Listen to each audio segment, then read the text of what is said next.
और काफी सारे स्टूडेंट्स अब इसको लेके परेशान हैं कि नेक्स्ट 10 डेज का क्या स्ट्रेटेजी होना चाहिए था, क्योंकि जो एग्जाम का डेट है वो ऑफिशियली बहुत ही कम टाइम गैप के साथ रिलीज हुआ है। ठीक है, तो अब बहुत सारे लोग डिमोटिवेट हो रहे होंगे क्योंकि अभी तक प्रिपरेशन उतनी अच्छी हो नहीं पाई थी। बट बिलीव मी गाइज कि मैंने भी इस एग्जाम की प्रिपरेशन 1 महीने में किया था और आप भी इस एग्जाम को इस 10 डेज में क्रैक कर सकते हो। So never give up. ठीक है, सबसे इंपॉर्टेंट।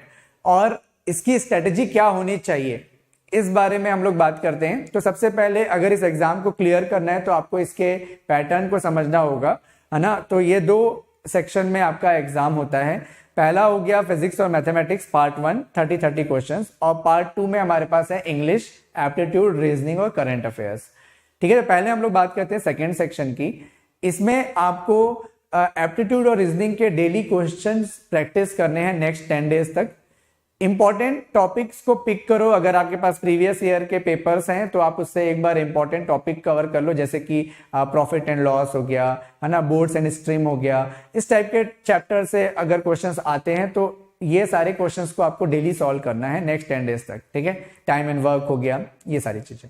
इसके बाद आते हैं रीजनिंग में। तो लॉजिकल रीजनिंग होते हैं, तो रीजनिंग के क्वेश्चंस आपको डेली बनाने हैं नेक्स्ट 10 डेज तक।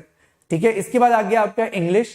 इंग्लिश आपने देखो, आप पार्ट ऑफ स्पीच कहां से क्वेश्चंस आते हैं, प्रीपोजिशंस, सेंटेंस अरेंजमेंट, ये सारे टॉपिक से अगर क्वेश्चंस आते हैं तो इसकी प्रैक्टिस करो अगेन नेक्स्ट 10 डेज। अगर आपने कोई बेसिक रूल अभी तक नहीं पढ़ा है जो इंग्लिश के लिए इंपॉर्टेंट होता है, ग्रामर के जो रूल्स हैं अगर आपने अभी तक नहीं पढ़ा है तो कोई भी स्टैंडर्ड लेक्चर्स जल्दी जल्दी आप उसको फिनिश कर सकते हो। पर डे आप कोई भी एक टॉपिक पकड़ो और उसको स्टडी करो और उससे रिलेटेड कुछ प्रॉब्लम्स की प्रैक्टिस करते जाओ।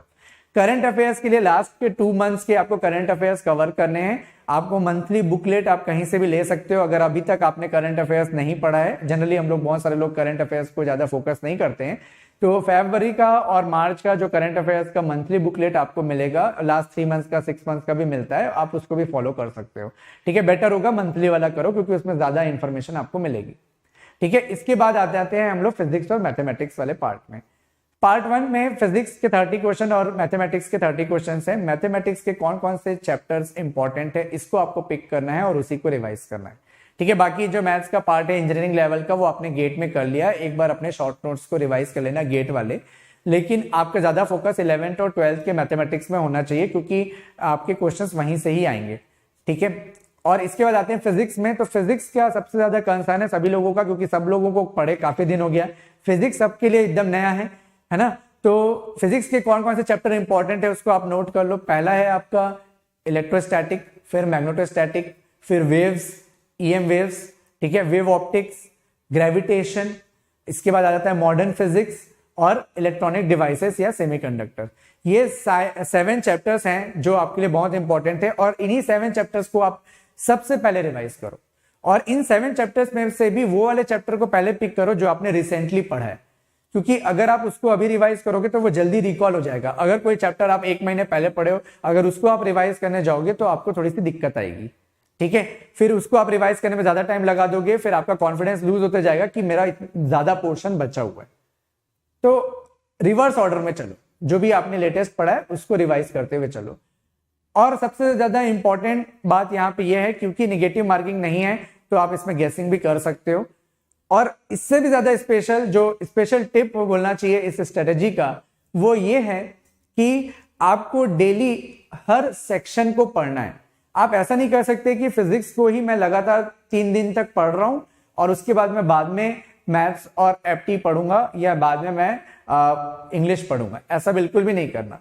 हर दिन हर सेक्शन को पढ़ना इंपॉर्टेंट है। फिजिक्स का एक चैप्टर लो, है ना, मैथ्स का एक चैप्टर लो, एप्टीट्यूड के 10 क्वेश्चन सॉल्व करो, रीजनिंग के 10 क्वेश्चन सॉल्व करो, डेली करंट अफेयर के 5 to 6 पेजेस पढ़ो। ठीक है, फिर उसके बाद इंग्लिश के मिनिमम आप 1 से 2 रूल्स पढ़ो और उसके प्रैक्टिस करो, है ना। जैसे कि मैं बोला आपको पार्ट ऑफ स्पीच, अगर आप पार्ट ऑफ स्पीच पढ़ रहे हो तो पूरा पार्ट ऑफ स्पीच पढ़ो, उसका पूरा क्वेश्चन सॉल्व करो, किस टाइप के क्वेश्चन एग्जाम में आए। कोई भी एक प्रैक्टिस बुक आप लो, है ना, यूट्यूब में आपके पास बहुत सारे अवेलेबल्स होंगे, वहां से आप क्वेश्चन की प्रैक्टिस करो। और ऐसा आपको डेली नेक्स्ट 10 डेज तक करना है।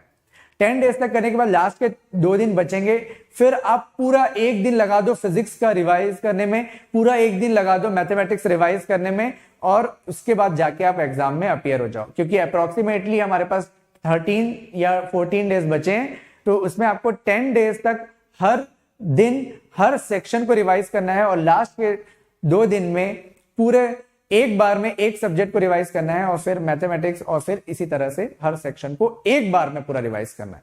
ठीक है, तो इसके साथ अगर आप इस स्ट्रेटेजी के साथ जाते हो तो पूरी चीजें आपके मेमोरी में रिटेन भी रहेंगी और आप कॉन्फिडेंट भी फील करोगे।